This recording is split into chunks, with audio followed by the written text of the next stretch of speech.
the boy never could have imagined. Just because he received the max-level blessings of 7 deities upon reincarnation, by the age of 10 he'd become the strongest human alive. Not only was the king scrambling to grant him titles and honors, but 2 princesses were also competing to marry him. You could say he reached the peak of life at a tender age. One day, the 7 deities approached Jack. Since this world lacked forms of entertainment, they hoped Jack could use knowledge from his past life to create some recreational items. For Jack, an earthling, this was naturally a piece of cake. After returning, Jack immediately visited an item shop and asked them to craft a flipboard. Hearing how it was played, the shopkeeper also found it fascinating and eagerly accepted the commission. Jack took out a gold coin as payment for the prototype. The shopkeeper was nearly scared stiff. It was far too much, but Jack wasn't short on money. The extra would count as early-stage investment. Grateful, the shopkeeper accepted. On his way out, Jack realized he'd forgotten about his sister. Turns out, he'd slipped away while accompanying her to buy clothes. Seeing her furious expression, Jack quickly deployed sweet talk, though he soothed her almost immediately. His sister insisted on making up for the time he'd missed watching her try on outfits, and so, Jack was dragged along for another 2.5 hours of fashion shows. Later, a maid found him and said someone was looking for him. It turned out the item shop owner had worked at breakneck speed to produce the game board. After inspecting the sample, Jack was quite satisfied. Then Jack demonstrated how to play, and the shopkeeper agreed it would surely be a hit. He immediately suggested mass production. Jack had the same idea, but to make both a deluxe version and a standard version, selling to nobles and commoners respectively. Jack then instructed the shopkeeper to make 50 deluxe sets and 1,000 standard sets first, but the shopkeeper hesitated. He simply didn't have that much capital. Just as he was calculating how many silver coins he'd need, Jack slammed 5 gold coins on the table. That nearly scared the shopkeeper to death again. He quickly promised to give it his all. With funding settled, the next step was to apply for a divine patent. By dedicating the product to the god of commerce, no one else would be able to copy it for 3 years. They placed their hands on the game board and chanted the incantation. A golden light flashed and the board vanished from the table. Jack then asked the shopkeeper to craft an ultra-deluxe version of the board to present to the king. Hearing it was meant as a tribute to royalty, the shopkeeper was once again scared witless. At the same time, he couldn't help but admire Jack even more. To Jack,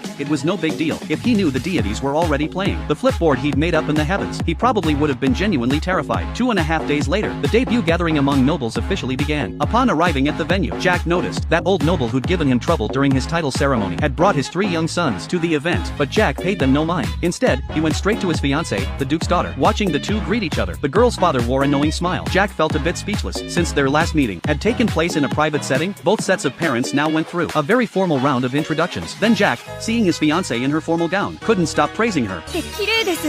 どこかのお姫様と見まごうほどです。本当ですか？本当に似合ってます？とっても似合ってます。カイン様。シルク。カイン様。カイン男爵は10歳で女性の扱いに慣れすぎてやしないか。